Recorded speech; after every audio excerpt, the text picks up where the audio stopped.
kerajaan yang telah dibentangkan di Dewan Yang Mulia pada 15 Jun lalu menyasarkan reformasi untuk dilaksanakan dalam tempoh 15 tahun melalui anjakan utama pengukuhan perkhidmatan penjagaan kesihatan.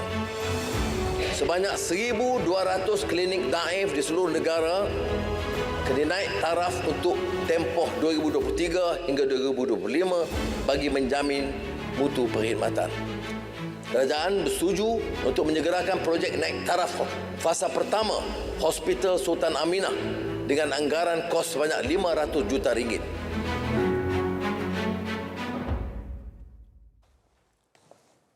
Baik, kembali bersama kami di studio untuk Selamat Pagi Malaysia. Pagi ini kita ingin ketahui lebih lanjut apa antara cabaran dan juga matlamat untuk memajukan pendidikan orang asli. Bersama kami pagi ini ingin saya ucapkan selamat datang dan juga Assalamualaikum kepada Profesor Dr. Nur Khalid Salimin yang merupakan Timbalan Naib Chancellor Hal Ehwal Pelajar dan Alumni untuk Universiti Pendidikan Sultan Idris, juga Dr. Omar Firdaus, Pensyarah Kanan Universiti Pendidikan Sultan Idris. Ini satu topik yang sangat penting sebenarnya, Prof juga Doktor. Jadi terima kasih kerana sudi bersama kami pagi ini. Secara spesifik ini mungkin sebagai mukadimahnya Prof dan juga Doktor, apa antara, kalau boleh kongsikan perspektif dari UPSI sendiri dalam menangani untuk mengatasi dan juga memperkasakan pendidikan orang asli ini? Terima kasih Zaliha. Pertama sekali saya ingin merakamkan jutaan terima kasihlah kepada pihak RTM kerana sudi menjemput kami untuk membincangkan isu pendidikan masyarakat orang asli yang pada hemat kami sangat menempuh cabaran pada waktu ketika ini. Seperti yang menjadi hasrat yang berhormat Menteri Pendidikan Tinggi Datuk Seri Muhammad Khalid Nordin dalam hasratnya iaitu keterangkuman pendidikan. Ya. Di mana semua lapisan masyarakat diberi ruang, diberi peluang untuk memperolehi, untuk menikmati segala apa juga bentuk pendidikan, peluang pendidikan di Malaysia. Dan ia juga melibatkan semua program-program yang melibatkan mengembangkan lagi potensi diri terutamanya masyarakat orang asli. Dan keterangkuman pendidikan inilah yang menjadikan UPSI terdetik untuk bersama-sama untuk memajukan pendidikan bagi masyarakat orang asli itu sendiri. Dari segi kepentingan pendidikan kepada masyarakat orang asli, saya lihatlah yang pertama adalah untuk menjadikan masyarakat yang lebih berakhlak, bersahsiah melalui kualiti pendidikan yang diperolehi. Selain sudah tentulah melalui pendidikan ia akan mengubah nasib masyarakat bangsa itu sendiri. Selain daripada itu juga kita mengharapkan dengan kualiti pendidikan yang diperolehi oleh masyarakat orang asli ini, ia akan memberikan satu menjadikan masyarakat orang asli itu sendiri mempunyai inovasi dan kreativiti untuk menyelesaikan isu dan juga masalah yang dihadapi oleh mereka, terutamanya di perkampungan mereka itu sendiri. Jadi UPSI sebagai peneraju pendidikan di Malaysia menjadi hasrat kita untuk bersama-sama untuk menjadikan pendidikan itu sebagai masyarakat orang asli itu sebagai satu perjuangan UPSI itu sendiri. Dari lanjutan dari apa yang Prof Dr sebutkan, Dr Umar mungkin juga boleh tambah apa antara barangkali matlamat sama ada jangka pendek ataupun jangka panjang, bagaimana ini pendekatan ini diambil oleh UPSI sendiri? Terima kasih Azila. Saya kira menyambung kepada apa yang dinyatakan oleh yang bagi Timbalan Naib Chancellor Hal Ehwal Pelajar. Sebagai universiti, kebiteraan universiti pendidikan itu sendiri, kita nak bawa apa yang kita ada sebenarnya, pensyarah-pensyarah yang pakar-pakar bidang yang ada untuk membantu bidang pendidikan itu khususnya kepada komuniti orang asli. Apa yang ingin kita kongsikan di UPSI, kita bersama-sama dengan universiti membawa satu inisiatif program kepada komuniti orang asli itu sendiri. Yang mana kita cuba sedaya upaya untuk memberikan sebaik mana pendidikan yang baiklah kepada komuniti ini. Selain pendidikan yang mereka dapat di sekolah, inisiatif yang kita bangunkan ini kita nak bantu. Kita faham komuniti orang asli ini dari segi penerimaan mereka terhadap orang lain ni satu persepsi yang saya kira mereka sukar untuk menerima. Maksudnya mereka lebih suka bergaul dalam kalangan mereka dan sebagainya. Tetapi dengan inisiatif yang kita bangunkan ini, kita kenal pasti cara dan kaedah untuk mendekati mereka. Alhamdulillah dengan inisiatif-inisiatif yang kita bangunkan, yang kita cuba jana kepada komuniti ini, sedikit sebanyak dapat hari ini kita dah nampak dari segi sokongan ibu bapa itu sendiri terhadap anak-anak mereka untuk meneruskan pengajian mereka di peringkat sekolah rendah sehinggalah ke peringkat sekolah menengah dan sehinggalah ke peringkat universiti. Dari apa yang Dr. Umar sebutkan, mungkin Prof. Dr. boleh huraikan sedikit tentang penerimaan ini. Apa antara yang telah pun dilakukan untuk mendekatkan ataupun meningkatkan tahap penerimaan di kalangan mereka? Okey, sebenarnya UPSI di bawah Northern Corridor Economic Region, NCER, kita mendapat dana yang agak besar untuk membantu pendidikan, kualiti pendidikan masyarakat orang asli di negeri Perak khususnya. Untuk makluman Zaleha, kita mendapat untuk sekolah menengah, kita ada lebih kurang pelajar yang terlibat 4,580. Seluruh negeri Perak, dan orang asli sahaja yang sekolah menengah lebih kurang 200 lebih. Manakala untuk sekolah rendah, kita melibatkan 35 buah sekolah rendah di seluruh negeri Perak. Orang asli ini lebih kurang 2,300 pelajar terlibat. Pelajar dari bermula dari tingkat darjah 5, 6, 4, 5 dan 6. Manakala yang SPM tu pelajar tingkatan 5 lah. Dan inisiatif ini melalui program Empower Answer Academic. Dan kita UPSI dipertanggungjawabkan untuk membantu murid-murid di negeri Perak.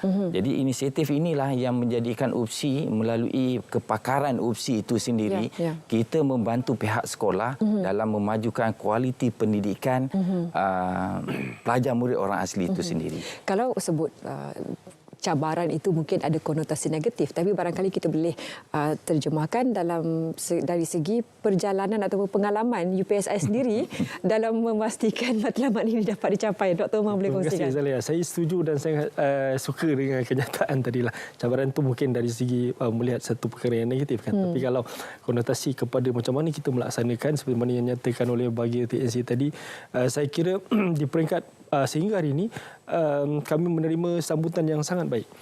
Selain kelebihan inisiatif yang cuba kita bangunkan, kita sentiasa mendedahkan, memberikan maklum balas kepada guru-guru di sekolah dan juga pelajar-pelajar bahawa inisiatif yang kita bangunkan ini adalah sebagai inisiatif tambah baik kepada sistem pendidikan yang ada di sekolah.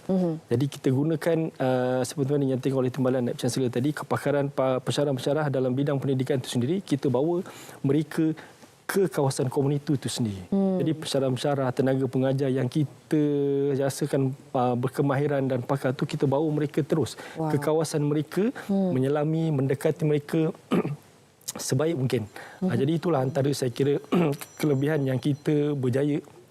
Dan hari ini antara kalau boleh saya tambah sedikit, antara inisiatif yang saya kira sangat memberi impaknya bila mana kita membawa mereka, pelajar-pelajar ini, sama ada di peringkat SPM dan juga pelajar-pelajar di peringkat sekolah rendah itu sendiri, mereka kembali ataupun datang ke UPSI merasai kita panggil program modul campus life. Kita dedahkan mereka duduk di universiti.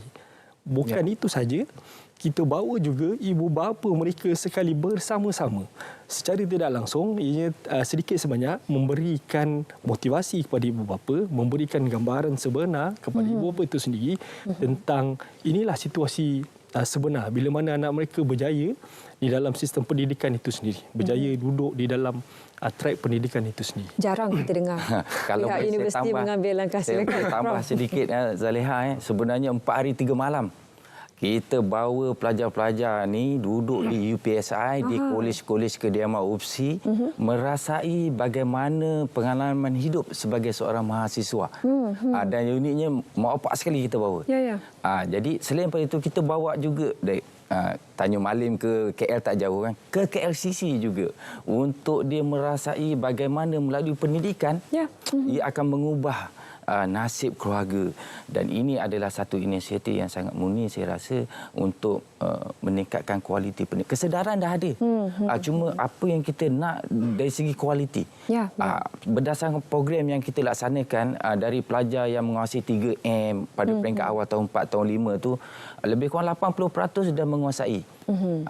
Kamera membaca, menulis dan mengira. Okey, adakah Prof. kita tanyakan juga kepada Prof. juga Dr. Umar ya, adakah membawa pelajar dan juga keluarga mereka ke kawasan kampus ini merupakan salah satu kekuatan program NCER ini? Ya, dah tentu itu adalah salah satu kekuatan yang kemudahan yang kita ada, kita kongsikan kepada masyarakat. Dan ini pun hasrat YBN Menteri juga. Kita nak menjadikan universiti ini bukan macam akuarium lah. Orang luar nampak, tengok ikan cantik apa semua tapi tak boleh masuk. Betul. Sebab sebab apa Prof. Dr. juga Dr. Umar, kalau kita pergi ke luar negara, siapa-siapa je boleh masuk melawat Oxford ke Stanford. Kita nak benda yang sama, nak mentaliti yang sama untuk mendekati universiti. Dan responsnya bagaimana setakat ini? Dan di UPSI memang kita buat macam itu. Kita buka kepada komuniti untuk menggunakan apa juga kemudahan fasilitis yang kita ada di UPSI untuk diguna pakai. Contoh saya pun terlibat juga dalam hoki. Kita ada padang AustroTurf. Takkanlah untuk pelajar UPSI saja yang menggunakan padang AustroTurf. Jadi hari Sabtu Ahad kita buka kepada komuniti untuk menggunakan kemudahan kita dan diajar oleh pelajar kita.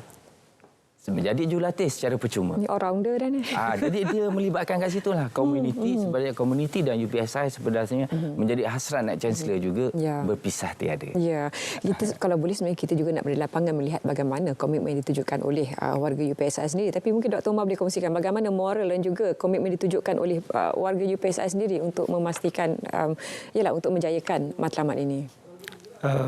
Saya kira di bawah kepimpinan yang bahagia Datuk Naib Chancellor, seperti mana yang nyatakan tadi, universiti dan masyarakat berpisah tiada.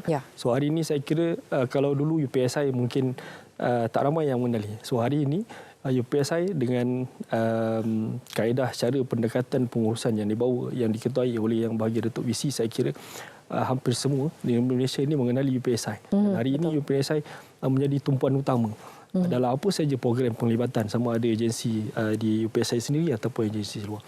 Dan dengan pendekatan pendidikan itu sendiri, saya kira di bawah kepimpinan yang bahagia Datuk VC, saya kira hari ini segala kepakaran yang ada bukan sahaja diutilize sepenuhnya kepada pelajar-pelajar di UPSI, tetapi disebarluaskan sebaik mungkin kepada komuniti dan masyarakat luar. Khususnya fokus kita kepada komuniti ini, kepada komuniti orang asli. Dua perkataan yang sering kita dengarkan sama ada dalam bahasa Inggeris ataupun bahasa Melayu, what's next, apa seterusnya untuk UPSI, untuk khususnya untuk program ini, Prof. Dr. boleh kongsikan sedikit, terutamanya untuk mereka yang mengenali komuniti orang asli yang barangkali belum lagi mendapat manfaat ataupun belum lagi dapat menjadi sebahagian daripada program ini.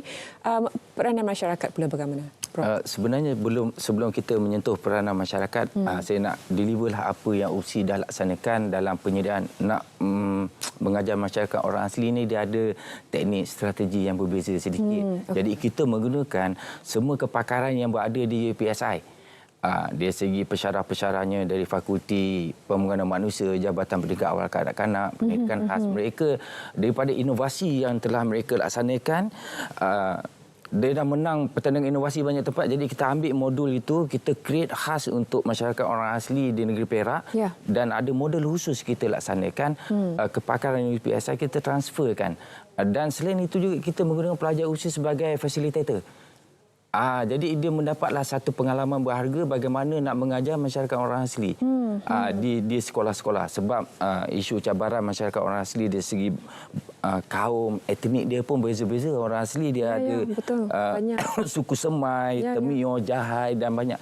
Jadi setiap suku ni dia berbeza-beza bahasa dia apa semua. Jadi kita nak menghadapi cabaran ini, kita mengambil juga pelajar-pelajar dari orang asli ni yang baik sebagai tenaga pengajar kita.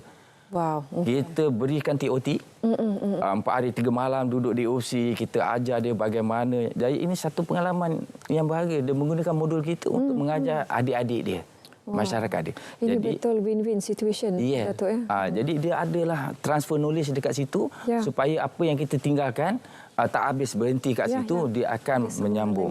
Dan dari segi konteks masyarakat pula, kita melihat masyarakat orang asli ini bukan dah jauh ketinggalan. Dan di UPSI sendiri ramai staf UPSI dari segi pembersihannya terdiri daripada masyarakat orang asli. Berhampiran orang asli. UPSI pun ada kampung cenggung masyarakat orang asli dan mereka kita ambil sebagai tenaga pekerja. Jadi untuk masyarakat di luar sana yang melihat orang asli ini mungkin satu yang ketinggalan, sebenarnya tidak. Dan saya dah banyak pergi ke kampung-kampung orang asli, 35 buah sekolah ni. Saya lihat kat sana perkembangan kemajuan dah ada. Kesedaran dah ada. Apa yang kita nak adalah sokongan untuk kita bersama-sama untuk memajukan bangsa Malaysia ini di bawah konsep Malaysia Madani. Kalau dilihat juga dari apa yang telah pun Prof. Dr. juga Dr. Umar kongsikan, para pelajar dapat mengasah bakat kepimpinan mereka untuk jadi community leader ataupun ketua komuniti, dan masyarakat orang asli mendapat manfaat dari apa yang dikongsikan. Bagaimana sebenarnya UPSI dalam komitmen sediaan ini melatih para pelajar ini juga untuk menjadi pemimpin komuniti dalam usaha ini? Saya kira memang itulah kita punya niche memang sentiasa berusaha untuk memastikan generasi pelajar kita ni sentiasa, maksudnya bukan sahaja kita deliver teori dan konten semata-mata, tetapi dalam masa sama juga kita nak bawa mereka ni, kerana mereka ini jugalah di generasi lapisan pemimpin generasi yang akan datang, yang akan mewarisi lah generasi-generasi kepimpinan yang ada. Jadi di setiap kelas pendekatan, pendedahan dan sebagainya memang kita sentiasa tekankan bahawasanya kumpulan-kumpulan ini, mereka-mereka ini adalah generasi yang akan meneruskan legasi kepimpinan pada akan datang. Membawa kita kepada what's next tadi, itulah Prof. Doktor. Mungkin boleh kongsikan sebagai kesimpulan kepada para penonton. Saya mengharapkan inisiatif yang UPSI laksanakan kepada murid-murid orang asli, terutamanya di negeri Perak khususnya, ia membantu dari segi kualiti pendidikan. Masyarakat orang asli dalam segi pencapaian naik dia biasa sekolah rendah ke sekolah menengah tak ada keciciran. Itu yang pertama. Dari segi pencapaian kualiti SPM, mereka dapat melanjut dan kita guide sebenarnya mereka dari mohon UPU sampailah mohon sumbangan mana-mana juga sumbangan agensi-agensi seperti JAKUA, Jabatan Agama Islam Negeri Perak, untuk melanjutkan pelajaran sekurang-kurangnya ke tingkatan 6. Dan UPSI sendiri kita menyediakan program-program diploma untuk saluran mereka untuk melanjutkan pelajaran. Seterusnya ada ramai sebenarnya mereka ni suka menjadi guru. Jadi kita dah tentulah UPSI kita akan dapat calon-calon yang terbaik daripada masyarakat orang asli. Sebenarnya dalam komuniti orang asli pun ada kejayaan, ada jadi peguam, ada yang pensyarah dan sebagainya. Jadi tapi angka itu boleh diperbanyakkan lagi, dipertingkatkan lagi. Dan kata-kata semangat Prof. Dr. juga kepada semua warga UPSI yang komitmen mereka tidak putus untuk memastikan matlamat dapat dicapai. Silakan Prof. Dr. Sebenarnya UPSI